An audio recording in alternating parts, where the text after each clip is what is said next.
So tell us about your system itself, like how many buses, where you serve, all that. So we serve Central Maryland. So our partners are Howard County, Anne Arundel County, Prince George's County, and the city of Laurel. So we have a fleet of, in maximum service, we'll have about 58 vehicles out on the road. We have 15 fixed routes and paratransit that serves the whole area. Okay. When I was here, we called it Connected Ride in Laurel, and in Howard County, it was Howard Area Transit to start with, and then Howard Transit Services. And we got that green color. We created Howard Green. Yeah. Yes. Way back when. So this is beautiful. This is much better than the facility I had. So I was here when the ribbon cutting. I was CEO of I think, at the time. Yes, I think some old pictures. That's right. From you guys when you Howard County breaking ground. Anne Arundel executive was here. Yep. All right, this is great. Yeah. So Paul, we just started a new service this weekend. It's the old Ellicott City Trolley Shuttle. So it runs throughout old Ellicott City on Main Street. Oh yeah. Yeah, and right now it's operational weekends. Okay.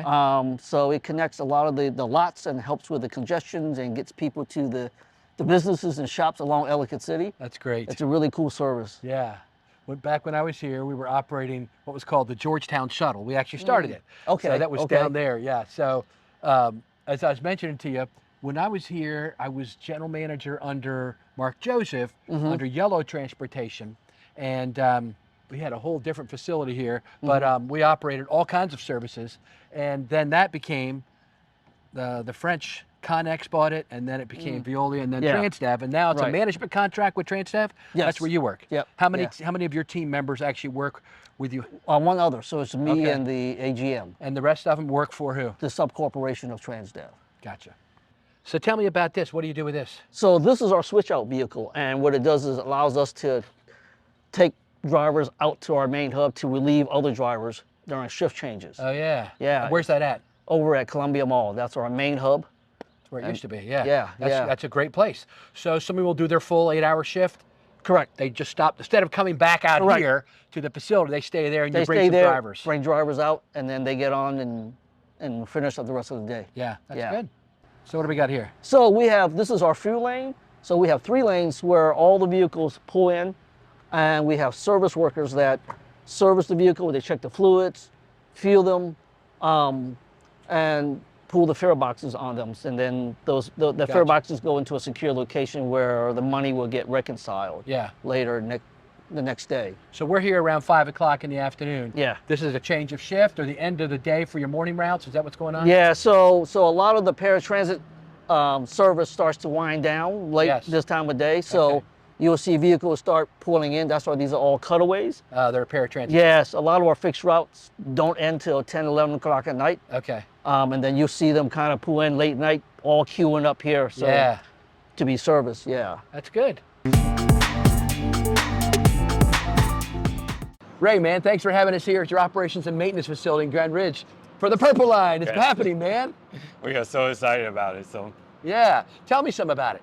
So the Purple Line is a 16-mile light rail project that's going from Montgomery County to Prince George's County. We have 21 stations. 4 of those intersect with the WMATA system. This is a Maryland Transit Administration project. Those 4 stations we intersect with are Bethesda, New Carrollton, Silver Spring, and College Park. And we go right through the middle of University of Maryland campus, which is also interesting. Ray, well, it's great to see this thing moving toward completion. As you know, when I was at the MTA, we were here at the kind of inception of this project. Correct. I mean, it's pretty exciting to have a brand new light rail system right near the nation's capital, huh? No, it really is. Here in the Washington, D.C., Maryland area, this is new for the area, having a light rail system to go on the outer loop that's going around the D.C. area, connecting that what we call the spoke of WMATA, really allowing that east-west connection to get commuters to go in and out quicker and across the 16-line alignment. So tell us about how far along are you? How long is this going to take? What's the cost? That kind of a thing. All right, we are more than 78% complete with the project. We just recently started our LRV dynamic testing this spring. Looking forward to bringing the rest of the cars that you see here down from Elmira, New York, down to the facility throughout this year, and then opening up for revenue service in late 2027 really to get the riders on what everyone's looking forward to. That's great, Ray. So, like, what are you doing right now? They're in your facility here. You've got some of the cars here. Correct. Yes, we have 8 of the light rail vehicles here in the facility. Okay. We're getting the yard ready for the operation and maintenance facility to start bringing in the cars. We're testing on the test track. It's 1 mile test track along Veterans Parkway right here. And then we'll start doing testing in different phases going across all the way to New Carrollton, starting in the summer and early fall this year. So that's great. Do you have one out on the track now? I thought I saw one. Yes, you saw one coming in there because we are. Check it out? I'm excited to go out there and see it. Oh, good, man. Let's do it then. All right. So these vehicles are made in America, right? So CAF is the vehicle manufacturer. They are coming down from New York.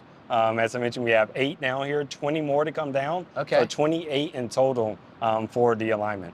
That's awesome, man. So tell me more about what it's going to take to get these actually rolling on the rails. All right. So Purple Line transit operators are doing training and all of that with the operators that operate the trains for us to really get the trains out there as we go through the different phases for the testing to then lead to operations of the light rail system that we're all looking forward to at the end of 2027. Man, thanks for having us in. It was great. I'm so excited about seeing this multi-jurisdictional approach, right, between 2 major transit systems, the MTA and WMATA working together to make this happen.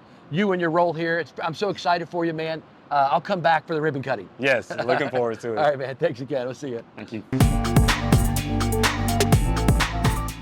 Markus, I'm excited to be in Annapolis, in my home state capital. Thanks for having us here. Well, Paul, thanks for coming, and thanks for giving me the opportunity to tell you a little bit about what we have here in the city, capital city of Annapolis. One of the great reasons why we're here is because this is the day the Blue Angels fly. The airplanes from the Naval Academy is part of the commissioning week. Can you tell us some about that? Paul, I'm glad you asked about that because the United States Naval Academy was founded here back in 1845. And this is a historical landmark for the state of Maryland. We're excited to have a show here today. It's a big part of commissioning week, and we're glad to have the outpouring of people coming out to see the Blue Angels celebrate commissioning week. United States Naval Academy actually trains future officers for the United States Navy and for the Marine Corps. Is this your bus right here? This is one of them. Tell me about that. The Magenta Shuttle is one of our free services. It's the downtown shuttle. Okay. It runs every single day, Monday through Thursday from 6 o'clock in the morning until 11 o'clock at night. On Fridays, 6 o'clock in the morning until midnight.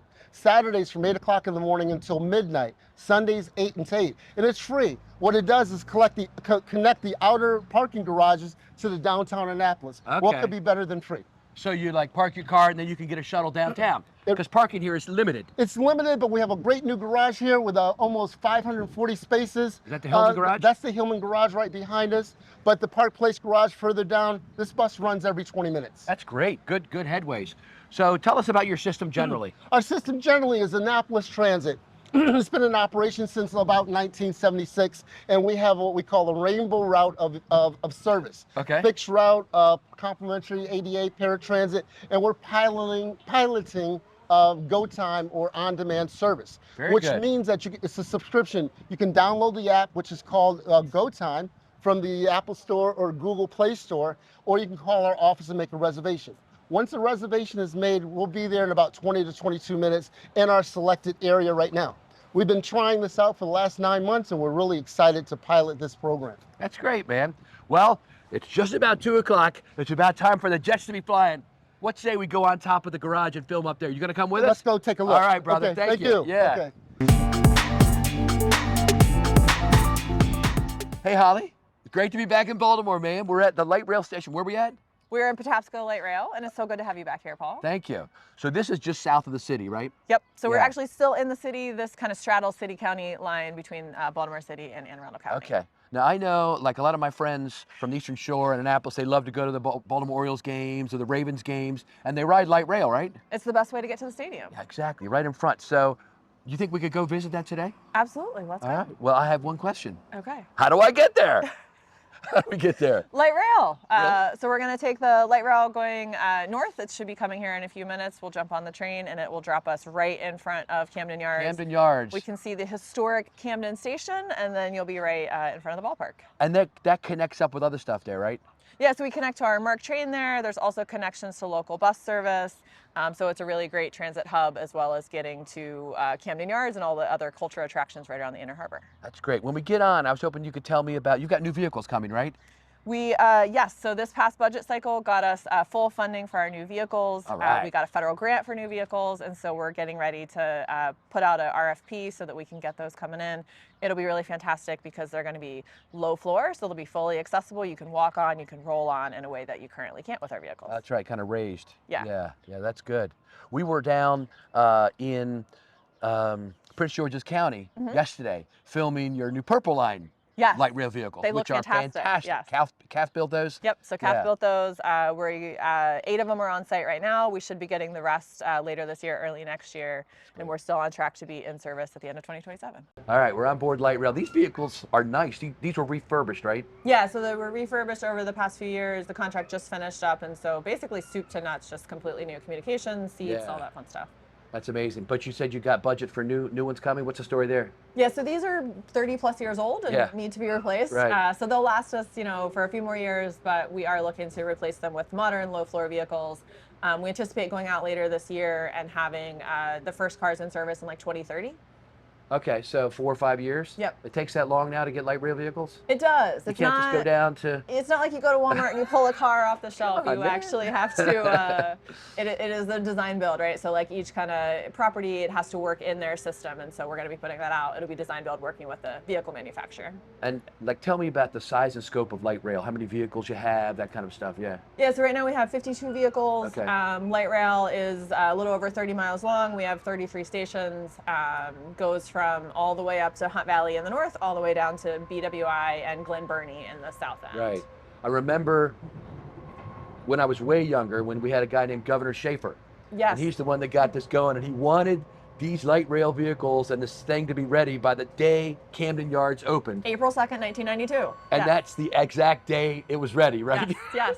They were putting the last minute shine on it on the day it drove up, yeah. Yep, no, but they made it happen. It's been in operation ever since. Lots of changes since then. I think it opened as a single track in a lot of areas, and so double track. Yeah. Adding additional vehicles, things like that to make it what it is today. That's good, yeah. So MTA is a pretty cool agency.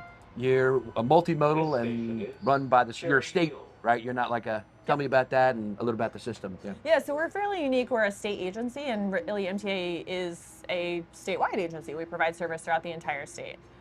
So we have 6 modes here, primarily in the Baltimore region. We operate our core service, so that it's our light rail, metro subway. We run a bus system and a paratransit system kind of along with those modes. Statewide, we have a commuter bus system, actually one of the largest in the nation in terms of ridership, and we have 3 MARC commuter rail lines that provide service throughout the rest of the state. And they go down to like Union Station in Washington, D.C., right? Yeah, so Great we have connectivity. Yeah, so the Penn line goes from almost up in Cecil County and northern Maryland all the way down to Union Station. We got the Camden line that goes between Baltimore and D.C. Through that part. Do that again? Yep. Yeah. Before they just go through all 3. Yeah. Okay. So we got 3 MARC lines. So the Penn line operates on the Northeast Corridor, goes up into northern Maryland down to D.C. Our Camden line hops between Baltimore and D.C., and then the Brunswick line actually goes from D.C. through Montgomery County all the way into West Virginia. So we do provide that multi-state service even. Yeah. And are you guys connecting up with SEPTA or somebody like that up north, that last 20-mile gap? Yeah, so we've outlined what that kind of looks like to close the commuter rail gap. We are working with them. It does require Amtrak permission. Okay. So we're kind of unique. We don't own the lines that we operate on, and so we require permission from the owners, who is Amtrak and CSX, to make those expansions. And last thing about light rail, you guys do service to BWI Airport. Talk about that. I don't think enough people know they can ride, right? Yeah, no, I mean, it is $2 from BWI into Baltimore, really all the way up to Hunt Valley. Yeah. Right? You think about like an Uber is $30 just to Baltimore. Yeah. So Or parking. I park there. It's $12 a day. Yeah, so it is such a good deal to be able to jump on light rail and come in. So yeah, we run that every day. Service is about 30 minutes off peak, 20 minutes in the peak to get into the city. Okay. So this is the Baltimore light rail, but you've got another one coming near DC. Tell us about that. Yeah, so we have the Purple Line that's going to be opening in a couple years outside of DC, connecting between Prince George's and Montgomery counties. It is such a fantastic connector. It connects to the MARC lines, it connects to Amtrak, our commuter bus, Montgomery County Transit, Prince George's Transit, and WMATA stations. So it really is kind of creating that ring around the outside of DC and making those fantastic connections there. Is it when I was here, it was going to go right through College Park, University of Maryland. Is it still doing that? We are right through the center of campus, Wow. And that is finished. So if you go and Oh. see it now, the rail is in, the catenary poles are up. It kind of looks like what Wow. it should look like. Yeah. I remember you were probably with us, Kevin and me and all. We walked the line through the campus. I was like, how is this going to work? I've walked it several times, Yeah? and yeah, the campus has been a fantastic partner. That's wonderful.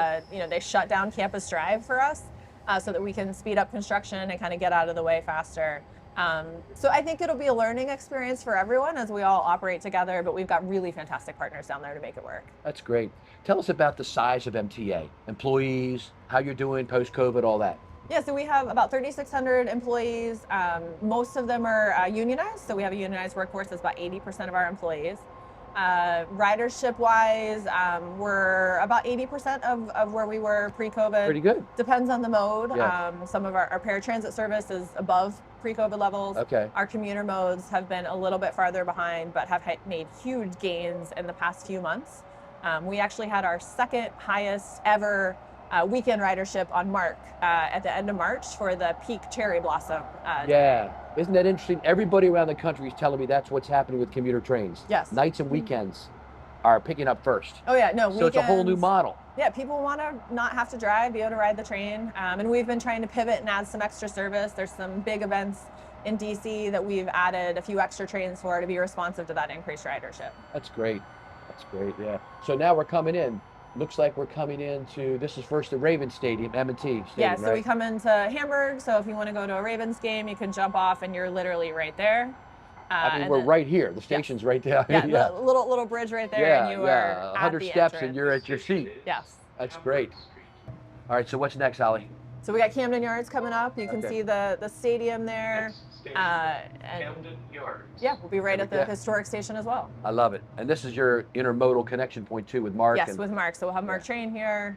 And again, similar to the Ravens Stadium, you're just footsteps from the entrance amazing. to Camden I Yards. there's no reason why people shouldn't be taking like real these games. Exactly. Yeah. Yeah, so just, this is the connection over to our MARC train. So if Okay. you want to kind of come in, then jump down to DC, our MARC train stops here at Camden Station. We have the new station building that we've renovated, and it's a really fantastic option for our Oh riders. yeah, this is great. Yeah. I love being in Camden. I mean, this is like the place, right? It's the best stadium in baseball. You can't beat it. Yeah. People come, I've met people who like make pilgrimages here, it's like the mecca of baseball. Yeah, I mean, it's one of those where this was kind of one of the kickoffs of bringing, restoring old buildings, bringing baseball back into downtown instead of in a parking sewer somewhere out in the suburbs. Yeah. Like really kind of revitalizing the neighborhoods around it. Yeah, and beautifully served. Light rail like we talked about. We got light rail, Was we here got the first MARC. day of this, yeah, Yeah. it all opened the same day. Yeah, we got buses outside. The red line will connect here, so it really is kind of the center, one of the center pieces of transit here. And somebody told me there's an interesting story about something that used to be in center field. You know that story? Yeah, so I've been told that Babe Ruth's father used to have a bar here in center field. So when you think of like history, Yeah. it really is. This is right? the shrine then, Yeah. right, built around it. That's Yeah. amazing, man. So we're going to head over to the National Aquarium next. We're going to jump on a bus. But I did want to point out that MTA and Baltimore City partnered on more than 12 miles of dedicated bus lanes here in the city. So you can see a red painted lane right here. So the city really just kind of rolled out the red carpet for us to help good. us speed up our buses. Yeah, and has it worked? It's worked. We've seen about a 10% speed improvement on our dedicated bus lanes. They're working on wayside enforcement for us as well, so it really is a great partnership there. So you all done something else with TSP, right? Transit Signal Priority? So we have TSP on a few different corridors throughout the city. We've also seen about a 10% travel time there. Light rail that we were just on, we actually kind of restarted and relaunched, upgraded our TSP on Howard Street. We're still working on the before and after survey, but it is about that kind of 10% that we're continuing to see improvement. So you're really improving the reliability. I'm sure your surveys have shown, right? That's what people want? Yeah, no, absolutely. I mean, people want the bus or the train to show up when we say it's going to, and that has been the number one focus of our agency. We have been hiring like crazy. Our operator vacancies under 1%, and that means that we that's are good, Holly. delivering 99% of our service. Wow, that's great. On-time performance has seen some big improvements. We hit more than 80% twice in March, which is the first time that we've done that since pre-COVID. So we really are on the right track to get back to where we need to be. That's awesome. Well, let's hop on the bus and maybe you can tell me some about your bus service. I know that's like the backbone, right? It's the backbone of our system. We'd love to. Yeah. So where are we headed now? We're on the bus. So we're going to go through the Inner Harbor, heading to the National Aquarium, just a few stops from Camden Yards. That's good. So tell me about bus service in Baltimore. Bus really is the backbone of our system. About 70% of our riders use bus as their main form of transportation. So the importance of doing that and getting it right really matters for the agency. And about totally, how many people ride the MTA in a year or whatever? We did 68 million rides last year. We're on track to exceed that this year. Again, bus being that driver was over 50 million rides on the bus system. Wow, that's amazing. And you've done a rebrand of the whole service called Link, Baltimore Link. Tell us about that a little bit. I think you know a little bit about that, but you were like, Hugh and Kevin were the main people that made it happen. Yeah, so Baltimore Link was really revisiting bus lines that hadn't been changed in more than 50 years and actually changing them to make sure that we're serving where people are living and working today. So we made those adjustments. And the other thing that did for us is allowed us to let people know that we're going to continue to change. And so every year since, we've made adjustments to serve new places, to adjust routes, to improve reliability and on-time performance, and we're continuing to make those adjustments. One other thing that's cool about the MTA is you provide a lot of the school transportation, right? Yeah, so we're the main provider for middle and high school students here at MTA. They're a really important rider constituency for us. Our schedule changes align with that. So we do a big schedule change every year in the fall, the day before school starts. Okay. Another one in the summer, right when school ends, aligning to make sure we can provide the extra service to get kids where they need to go. So tell me about what's happened with Metro subways. Yeah, so we are getting ready to replace the 40-plus-year-old vehicles on Metro with new modern vehicles. They've been testing for a little over a year, and later this year they're going to be going into service. I am so excited about that. It's just going to be such a game changer for our riders in terms of comfort and reliability, safety. We also have a new train control system. So we're moving from an old circuit-based to a CBTC, communications-based train control. Okay. So we will know where every train is at every second, which really helps with safety and reliability. And we'll be able to operate an automatic train operation, which will again be really fantastic for our riders. Yeah, that's something. So tell me more about the subway itself. So our subway goes from Owings Mills up in kind of northwest out in Baltimore County, all the way down into Johns Hopkins. So it serves the hospital. You can jump directly from the station into the hospital without having to go outside. That's great. Yeah, it's a really great opportunity for patients of the hospital as well as people who are working there, doctors, nurses, all those fun things. We got 14 stations throughout. One of the fun facts about Metro when they designed it is they looked at a different kind of art motif for each of the stations. And so there's unique art like what's that behind you was right commissioned. here. Yeah, so this is in Shot Tower. What is behind me here, they commissioned that. And each of the stations has its own unique art that has been installed. And what are these things here? So we've installed stanchions at the edge of the platform to help our visually impaired riders. So when the new cars pull up, it hits the gap between the cars to ensure that no one accidentally walks in between. So they really mind the gap. They can't really actually get it. mind the gap, yes. It's the feedback that we received from the National Federation from the Blind that it was an issue, and so we wanted to make sure we addressed that, and so it now is in all of our stations. That's great. And for Metro, we have about 18,000 riders a day. It's growing consistently. The new cars, I think, will really help with that too as our reliability improves and people start to come back and recognize what a great option it is to get from Owings Mills to downtown in 30 minutes. Like, you can't beat that. All right, so we got on the Shot Tower. Where are we headed, Holly? We're going to take it 2 stops to Lexington Market and get off and visit the historic Lexington Market. Oh, that's good. Remember that. I love Lexington Market. That'll be fun. Yeah. It's a fantastic place to visit. Yeah. I mean, 40 years old. It's still running. It's still running. It looks real good. Yeah, it's good. The new cars, I'm excited. So these seats are going to be replaced. I think it's one of the biggest ones. More comfortable, better seats.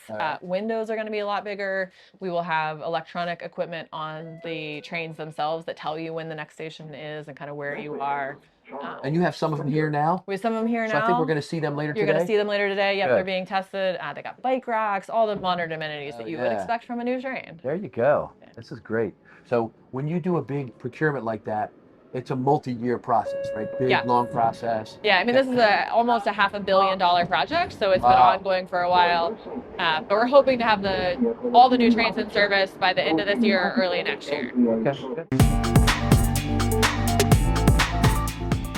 Joe, we were riding on the subway today, the Metro subway with Holly, and she told me you guys are getting the new car. So this is it, right? This is it. Beautiful. Tell me about it. So we have all these new cars coming in. Some of the things that we're going to see is we're going to see more lighting. As you can see, they're much brighter than the legacy systems. The windows are even bigger, so folks will be able to see more of the system as they go through the system. New design, new colors. We have yellow on the head of the train. So we're really excited about this. They're starting to pepper in. We have married pairs here already. So we're doing testing. We'll be doing commissioning throughout the year, and we hope to have all the new train cars out by December. So I think that's pretty good. Along with this new fleet, we're getting communications-based train control, CBTC. That will replace all of our wayside signaling. So it's radio-based. And some of the benefits of that are constant communications with the train. So we're able to tell where the train's at. We're not looking at track circuits anymore, an 80-foot length every time a train moves. We'll be able to pinpoint the train down to an inch. We also get telemetry off the train, so we can tell what's going on with the train, if there's any malfunctions, if the train stops, we can recover it faster. We can also look at maintenance, so then we get to kill some of this mean distance between failure, and we do more targeted maintenance and that kind of thing. So it's a revolution. It is a big change. The legacy system's been here 40 years. It goes from Owings Mills, Maryland, all the way to Johns Hopkins Hospital. And a lot of people depend on it. A lot of commuters, the service industry, healthcare service workers, hospitality, they all depend on commuting into this train. We have a lot of folks that live out north in the Owings Mills area that drive to that station and then they commute into downtown Baltimore through the Metro, which is funny because a lot of people ride the system going to work. But then folks that visit, they're like, hey, we didn't know Baltimore had a subway system. Yeah, it's true, isn't it? So it's a big thing. We have Artscape coming up this weekend. And that was one of the big selling points was, hey, you can ride Metro down to Charles Center or Shot Tower and pop up 2 blocks from Artscape. You don't have to pay for parking, you don't have to sit in traffic, nothing like that. So we're shining this weekend. We're really happy about that. But this new fleet is just fantastic. Yeah. So Joe, tell us about the process, like getting a whole brand new system with new signaling. I'm sure there's a lot of training involved. We're at your Wabash yard, your main yard for the train system. Tell us about that. It has taken a really long time to get to this point. We went through the procurement process. We had to make sure we had the money, and then we got to train up the staff. So we're getting all brand new rail cars. We got to make sure that our operators are familiar. So we have to do like new Metro Car 101 and bring them out and teach them about the cars. We got to teach the mechanics about it. So it's learning from Hitachi, the vendor, on how to do repairs, how the technology works. And all that's happening here at the Wabash Yard. It's the largest Metro yard that we have. It's been here since the legacy system was built back in 1980s.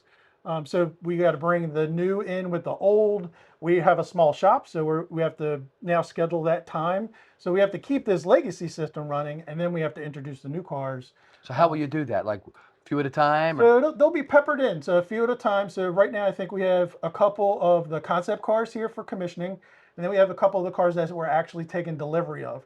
So what they're doing now is we're doing intermittent service interruptions, so we can do trackside testing, make sure the system's running end to end. We also run training at the same time while that's going on, and then we'll start to introduce them into the fleet.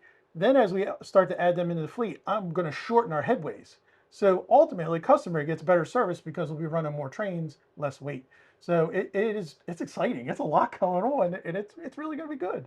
Paul, one of the new things on the new trains is we have live look-in for our police department. So MTA has their own police force. We have about 180 officers, and they're spread out quite a bit. We cover everywhere from Martinsburg, West Virginia, all the way up to Perryville on the MARC system.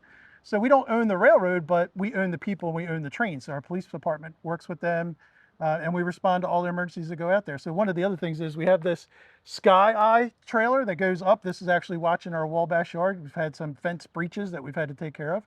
So our police force is able to get assets like this. We have a drone program with the police department now. So they have a tethered drone that we can use for that kind of stuff. So they're moving progressively, big technology. We just rolled out body cams with our police force. So they have a body cam program now. So they're moving pretty good. That's good. Joe, I really care about paratransit, and tell us about your paratransit system. So paratransit here to MTA runs about 3/4 of a mile from every fixed route that we have. Riders can come to us, they apply for the service, they go through our certification office, they come in, they get evaluated for the service, and then they get cleared to ride. It's operated by a couple different contractors. I think we have 3 contractors doing street service, and then we have a contractor who actually does the call center and the certification office. And we just went through a delivery of all brand new vehicles. So we wow. as of this week, all brand new Ford Cutaway vans for our mobility service. So That's something. ridership is way up, as it is with all the modes, right? We've seen a big blossom in ridership, but mobility has really taken off. So we're very proud of that. We've gone through some bumps and it's performing really well. That's great. Well, thanks for showing us around. I'm very excited about your brand new cars. Remember, we started that in the capital budget when I was here 8 years ago, man. So it's so much fun to see that. We were down at the Purple Line, got to see all that. Yep. I mean, you guys have a lot going on, especially with rail and the new light rail cars coming. I mean, it's all amazing. It's very exciting. Light rail's great because we get all new stops, not only just all new cars. Oh, right. We're going to low floor, so we got to change all the high blocks and all the platform heights. So within a decade, we will have a whole new transit system between battery electric bus, we're looking at hydrogen, and then with the rail cars. And one last question is, tell me about what's going on with the Red Line. That's being brought back? So Red Line is in planning phase. Okay. We're taking a look at that. We discussed it this morning, and we're doing the aerial survey so we can make sure that the alignment is where it needs to be. Okay. So we're still planning that out. We're still having discussions. It's moving forward. Yeah. You know? It takes a long time to do anything. It does. Yeah. And a lot of money. I mean, the Purple Line was started Yes. 9 or 10 years ago, and it was planned for years before that. So big capital projects and that's why it's so fun to see them come to fruition like you have happening right now. Yep. Yeah, thanks again, my man. Yeah, thank you. Appreciate it. Appreciate it. Chris, this is great. I haven't really shot in many studios before. This is good. Well, again, welcome to Montgomery County Police. This is Montgomery County Police Department's headquarters, and this is where we film all of our shows. Chris, I'm here excited to talk to you today about safety. Safety is a big part of any transportation network in any city or county, and you guys have an amazing pedestrian safety program here we want to talk about. Can you tell us about it? We're doing a lot with pedestrian safety. We're actually looking at new and emerging technology that we can actually set up at the intersection that isn't in direct correlation with the traffic light itself. The AI actually recognizes the timing of the light. We've been able to modify the image of the enforcement action being taken. So the pedestrian actually in the crosswalk is not part of the violation. So their face or them walking through the intersection is not archived for an extended period of time and part of someone else's violation. And then, of course, the state requirement is that we have to show the vehicle that it's in motion and a copy of the registration for the violator. We've been able to do that, and now we're moving forward with trying to move that into legislation so we can begin that type of enforcement to keep our pedestrians safe. So Chris, how do you actually do this? I mean, you're using like red light cameras, right? I mean, a lot of people are like, oh, I hate red light cameras, but they save lives. Well, the technology is pretty amazing. We're able to, with one camera, capture a lot of different violations, only one of which we enforce with the red light currently, which is the actual red light violation, and then it's also a speed camera. So we're actually going to start deploying those cameras. The same technology, there'll be no additional impact or poles being put up in the intersection, and it will activate as a speed camera. You'll only receive the violation will be for the red light violation. You won't receive 2 violations. If you do speed through a green light, it will capture the image and do the enforcement as a speed violation. Those intersections are studied, and they're part of our Vision Zero plan. So a red light camera has a lot of analysis in the back end. It requires a lot of coordination and can often take up to 2 to 3 years to actually get one in place. We're working with our Montgomery County DOT, and on most occasions it's a state intersection, and we have to work with the State Office of Traffic Safety in order to get that installed, and the data and the crash data are analyzed thoroughly to ensure that intersection is in need of automated traffic enforcement. And then there aren't any other construction projects that are planned for that intersection that may hamper the installation or would mitigate the installation of the camera. So we have to take all that into consideration before we deploy it. But we are seeing a change in driver behavior. Our numbers are reducing every year. When the program started to today, we've issued approximately 300,000 less violations in the years. So the technology has proven itself, and now we just need to amend some of the laws so we can deploy this a little bit easily with not as much restriction. Yeah. So you're like part of the police department, right? Can you tell me about your overall division and what you all do there? The Automated Traffic Enforcement Division of the Montgomery County Police Department is operated inside of the Traffic Division. However, it is a 100% civilian-run program. Oh. I'm the Director of Automated Enforcement. All of the supervisors, the approvers, and the guys that work in the field are all civilians. We're not sworn law enforcement. We get 100% the support from our supervisors to continue on. They support us with legislation, but we are entrusted with the operation and the success of the program, which is very successful. We're kind of different than most other jurisdictions where we have 33 dedicated staff that ensure that this program runs smoothly day to day, and that all the information and laws that are placed on this type of enforcement are adhered to 100%. That's great. Do you have any other big programs on the horizon? We are doing modified exhaust enforcement. It goes by the decibel of people that have altered their mufflers. I love that. Right? I hate those cars coming by. Yeah, scares you to death. Yeah. Well, in Maryland, you're not allowed to swap out your exhaust for anything. It has to be the factory installed exhaust. Really? At a set decibel. Interesting. And if you go by, so it's an automated enforcement. It'll be a trailered system with a microphone at the top, and there's an enforcement zone, if you will, yeah, where it'll pick up this violation. Yeah. The one advantage to it, if you're actually doing the speed limit, it will not issue a violation. The decibel level, it's just that. It's when you're driving a little bit more aggressively, or because you have that type of exhaust installed on your car, you want to hear it a little bit more. So it'll be well marked. You will see the trailer, and the only thing we're looking for is compliance. Yeah. We're not looking to issue $100 worth of tickets. We just want to pass this education on to the public, bring their speed limits down, bring the noise decibel down, because a lot of our roadways where they're exceeding the decibels are actually bordered like with the inter-county connector. A lot of residents along the inter-county connector, that's in their backyards. Right. A nice spring day, you're out there with your family having a cookout. This is the last thing you want to hear. Yeah, There's a lot of exhaust going down the street. That's good. So we're always looking at new and emerging technology, and this one was actually brought to us by our elected officials. We did some product demonstrations along with them where we could learn together on how this technology works. 2 years ago in legislation, they piloted to Montgomery County and Prince George's County Police to kind of lead the charge and to develop this. We're hoping that within the next 2 to 3 weeks that we'll have a proof of concept in place and we can start moving forward with the pilot. Okay. And even in legislation, they realized that some additional barriers that came up, requests for RFPs, requests for purchase, that have to go out to give other companies the opportunity to present them with their technology. So we needed an extension. The initial pilot was for 2 years. We've just been allotted an additional 4 years, and we can add some more units if we need to. That's good.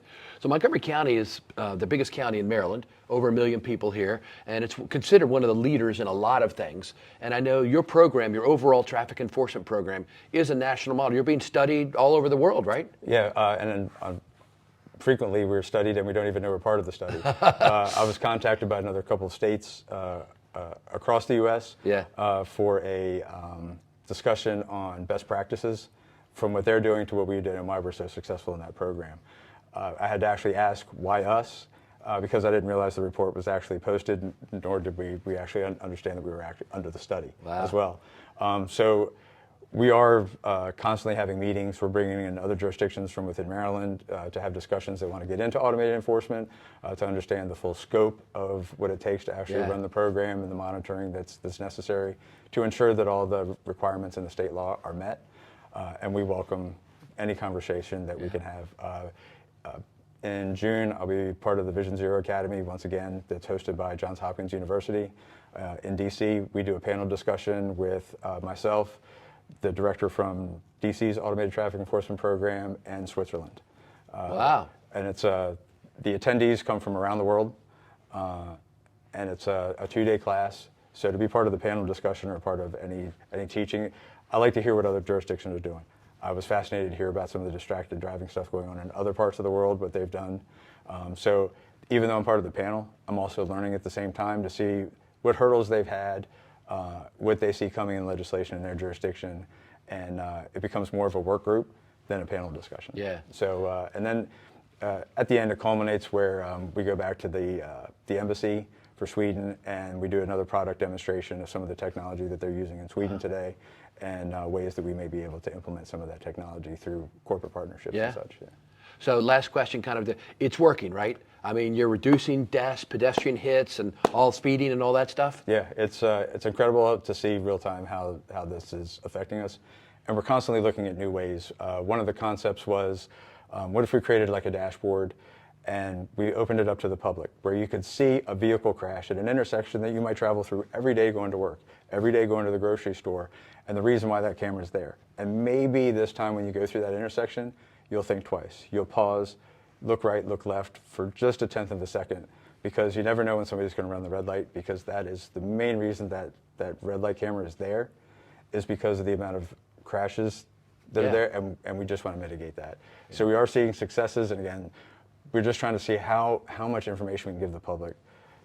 The best business for us is to be out of business. If everybody follows the state law, we're not here anymore. So just be in compliance with the state law. Speed limit is set at 12 miles over the speed limit is when you get issued a citation. 11 miles and under, you won't receive a citation in the state of Maryland. If you don't run a red light or speed through an intersection with red light cameras, you won't get a citation.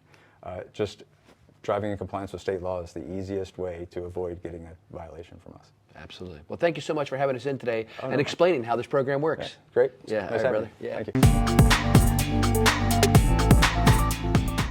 Taco, it's great to be back in the Kirk Bus Garage. This was just ready to open when I left 8 years ago. What do you do here, and what are you doing in the garage? As the director of zero-emission buses, we have 7 battery electric buses, so we're running a pilot program out of our Kirk division. Oh, great.